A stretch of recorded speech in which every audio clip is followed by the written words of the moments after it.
Arhan phone को disconnect कर अपने जेब में रख देता है। उसके दोनों हाथों में खून था जो सूख गया था। उसके व्हाइट शर्ट पर खून के बड़े बड़े धब्बे थे जो सूख चुके थे। उसके हाथ में एक दूसरा फोन था जिसे वो बार बार गोल गोल घुमाए जा रहा था। फोन को देखते हुए बोला, मिस मलुक्त्रा, जो नहीं देखना चाहिए था वो देखकर तुम्हें बहुत ही बड़ी गलती कर दी। ये बोलते हुए अरहान के चेहरे पे ईविल स्माइल आने लगी। अरहान इस वक्त सुमेशाम खंडर में था। वहां उसके साथ करीब 5 से 6 बॉडीगार्ड्स और उसका मैनेजर यश के अलावा और कोई नहीं था। यश अरहान का भरोसेमंद मैनेजर था, साथ ही उसका दोस्त भी। उसके हर एक काम में यश हमेशा उसके साथ खड़ा रहता। फरहान एक गार्ड अरहान के लिए पानी लेकर आता है। वो कमर से थोड़ा झुकते हुए अरहान के हाथ वॉश करने लगा। अरहान उसके हाथों को देख रहा था, जो डर के मारे कांप रहा था। उस गार्ड की आंखों में किसी मूवी की रील की तरह कई सारी तस्वीरें दिखाई दे रही थी, जो आज तक उसने अपनी आंखों से देखी हुई थी। अरहान अपनी घड़ी निकालकर मुट्ठी जोरों की कसकर किसी के मुंह पे बेरहमी से लगातार मारे जा रहा था। कईयों को सीधे गन से मार डाला। उसके दुश्मनों को कई सारे अलग अलग रूह कांप जाए ऐसे तरीकों से मारना। उसकी गुस्सैल आंखें ऐसी अरहान की बातें थी जिसे याद करते हुए वो गार्ड डर रहा था। उसकी हिम्मत नहीं हो रही थी कि वो अब उसके सामने भी देखे। अरहान उस गार्ड की तरफ देखता है और फिर बोला, जिसे डर लगे वो मुझे नहीं चाहिए।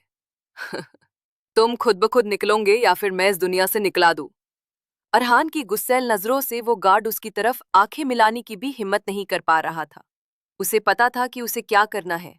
अगर वो अपनी जान बचाने की भीख मांगता तब भी अरहान उसे नहीं छोड़ता।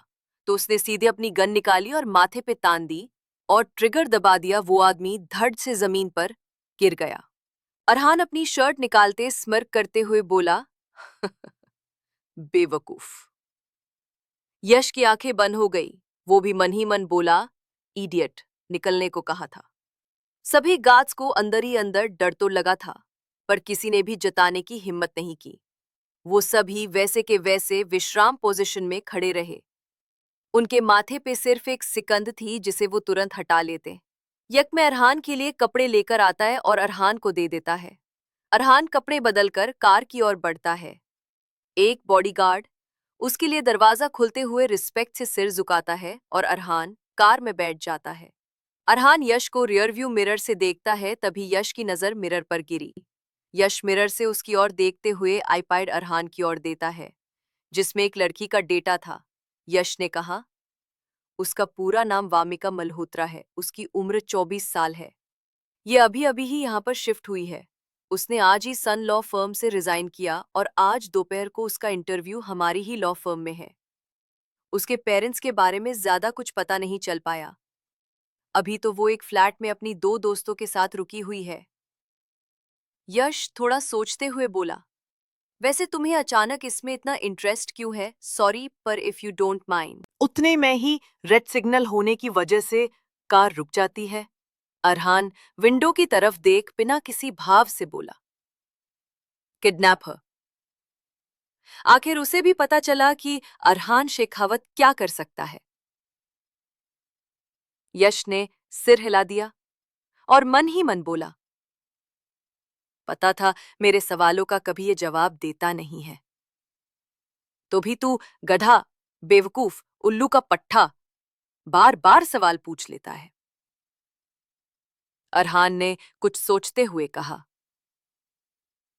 एक आखिरी बार इंटरव्यू देने दो। उसके बाहर निकलते ही उठा के कहाँ लाना है, पता है ना?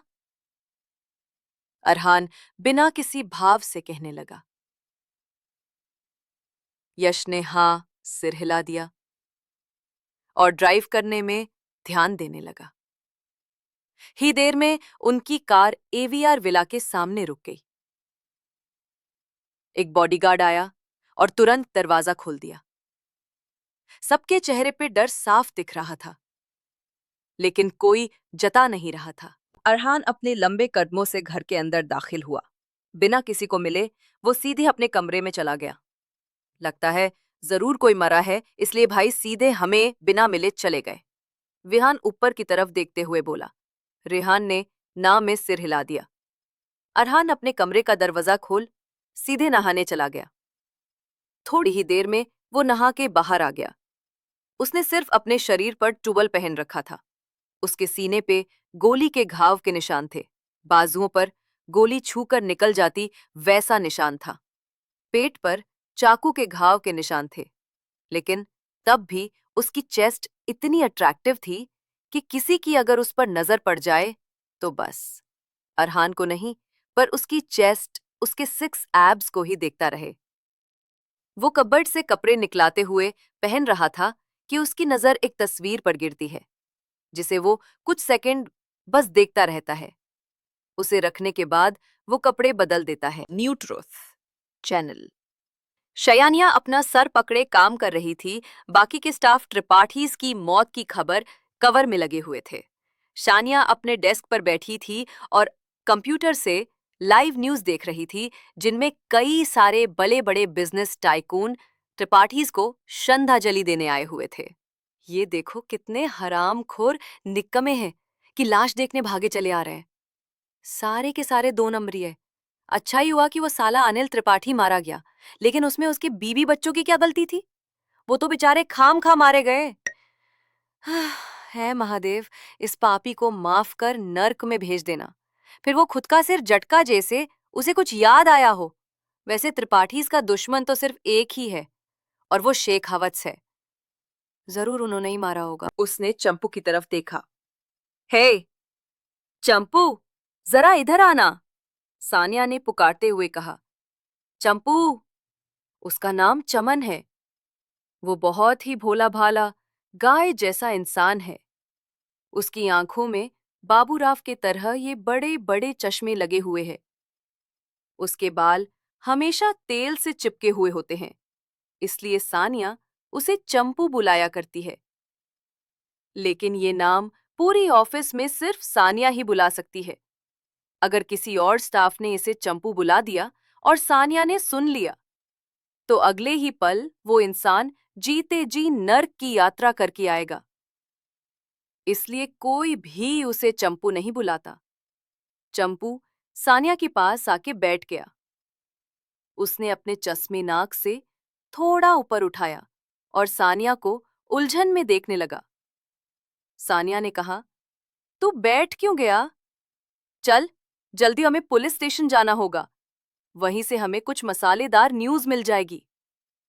फिर खुद का सिर पटके बोली, हाँ, ये देख, मैं भी उस बूढ़े मैनेजर की तरह बोलने लगी। चंपू ने हाँ में सिर हिला दिया और उसके साथ दोनों पुलिस स्टेशन जाने के लिए निकल गए। तो क्या सानिया सच तक पहुंच पाएगी? क्यों अरहान वामिका को किडनैप करना चाहता है? क्या वामिका अरहान के चंगुल से बच पाएगी? ये सब जानने के लिए जुड़े रहिए नीराज ट्विस्ट रूम के साथ। गाइस प्लीज, आपको पसंद आ रहा है तो कमेंट में जरूर बताइए।